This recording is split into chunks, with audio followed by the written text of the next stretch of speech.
So my name is Scott Hyman, and I'm CEO and co-founder of Proto Games. I'm Parker Davis, COO and president and co-founder of Proto Games. And so this came about just over a year ago. I have a 7-year-old son whose two favorite things in the world are his Pokemon cards and my iPad. And so he had approached me and asked me about, can he do something like his Pokemon cards on the iPad? And even though I've been making games for years, naively I said, of course you can.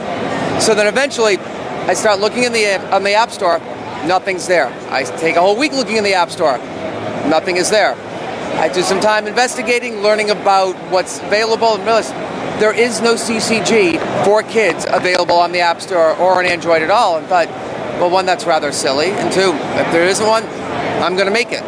So I approached Parker about the idea. We've been wanting to work together for a while, and we started brainstorming, and then liked the idea that there's a market gap, and we could make something we can actually play with our kids. I have a pair of sons, he has a couple of sons, including a newborn, just came a little while ago. He's already playing it. Oh yeah. And so we started brainstorming about the concept, and I decided to approach my friend Scott Saba.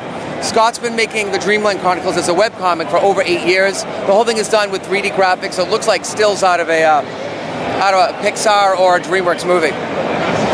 So there's one of the copies of the book. It's also available as a graphic novel. There's 6 graphic novels and a 7th on the way. So we started chatting, and maybe a minute or so in, I couldn't even finish asking the question. He just jumped on it and said, I love the idea. Dreamland is perfect. It's all ages. It goes right to the same demographic.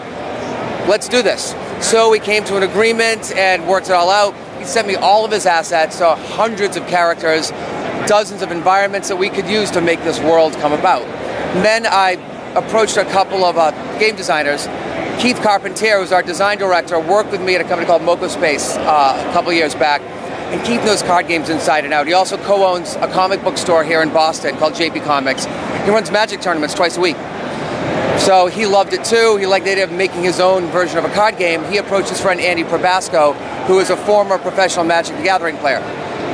And so they sat down and on paper forged out a really great game that felt like it would play for older players really well, but was still simple enough for younger kids to grasp. We put it on paper, we worked it out, we had lots of play tests where we found the game would go for 4 hours if we let it. We made the refinements, got it working, and then decided we need to get this in kids' hands in the digital form and see, do we really have something? So Parker approached a couple of his former colleagues, and we made a proof of concept build to see, will kids actually like it? So that took a few months. We got that ready, and then I invited about a dozen kids in my neighborhood over, all elementary school age, to see would they like it or not. That was the real test. That was the real test. I was terrified they were all going to quit out and go to Angry Birds. But they stayed with it, and they asked the right questions, and they really got into it. A couple of the moments we knew we had something was, one, 2 kids in the neighborhood got really angry that they could not buy more cards. Like, all right, wanting more cards is a good step. There was another kid who came a bit late. He was about 8 or 9 years old, and he had his father looking over his shoulder as he was starting to play, and he saw the cards lined up over the battle arena, and his father asked, well, if they're all lined up like that, what do you actually do? And he looked at him and went, Dad, you dragged them down, duh. We knew they got it. They got the UI, they got the gameplay feel right away. And that's when we felt we really had something. So we decided to finish that up. And then PAX East, fortunately, we're here in Boston. This is an amazing independent game developer community here in Boston. And decided we're going to set up and see what the kind of response we get. We just launched a Kickstarter about a week ago, and that's been going very well. DreamlandCardGame.com. Again, that's DreamlandCardGame.com. But that'll take you right to the Kickstarter and show you everything we're doing. And we've been getting a great response here at PAX, where we could get a chance to put it in people's hands and let them really get a feel for how the game plays. Some people have been coming back and they know the webcomic already, and it's really gratifying to see how their eyes light up when the characters they've been reading for 6-8 years are animated and really come to life. And very eager to help support the Kickstarter and get a chance to make a game like this for kids, because this is what kids love. There's a lot of things that are rather unique we're doing that other folks aren't, and that's been the real motivator for us, because we want something that we know our kids will enjoy. The first is a focus on collecting and trading over just getting the cards to be able to use in the game. That games like Magic, like SoulForge, Ascension, even Hearthstone, are still really about getting the right card to be able to win when playing your friends or playing people online you haven't met. We want to where somebody opens up a card and gets all excited they got that character they've been waiting for. I'll never forget when my son Evan opened a pack.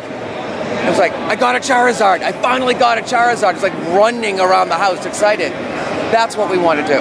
Emotional attachment to the characters. So the characters are animated. That every character, every card, when you see the character, is already animated, looking at you and blinking. And we're designing them so they can be interacted with. Kind of like, say, Talking Tom, Talking Ben, Clumsy Ninja, where each card is essentially its individual virtual toy. Which then, as a parent, we all know, better to get a $1.99 pack of 10 virtual toys versus one $14.99 Skylander that you had to drive to Walmart or Target to buy. So we love the virtual toy concept. There's dozens of Skylanders at my house too, but we wanted to find a way to do it digitally and combine it with CCGs. And then for the Battle Arena, we didn't want to do a playmat.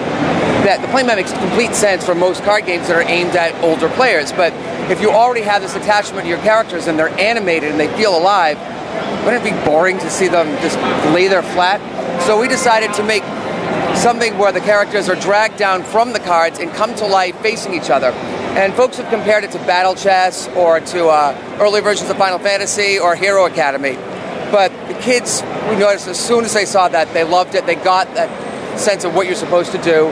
And the idea that the characters don't just live in the card, they come out of the card and continue doing what they're expected to do. So yeah, it's been a heck of a ride, and we're really enjoying meeting everybody at PAX and watching them play. And hopefully everyone's going to check out the Kickstarter and respond that way. Can I get the website one more time? Sure. DreamlandCardGame.com. Well, I appreciate you talking with us today. Oh, my pleasure. That's a great story. Thank you. Thank you. Thanks. Thanks a lot. Thank you.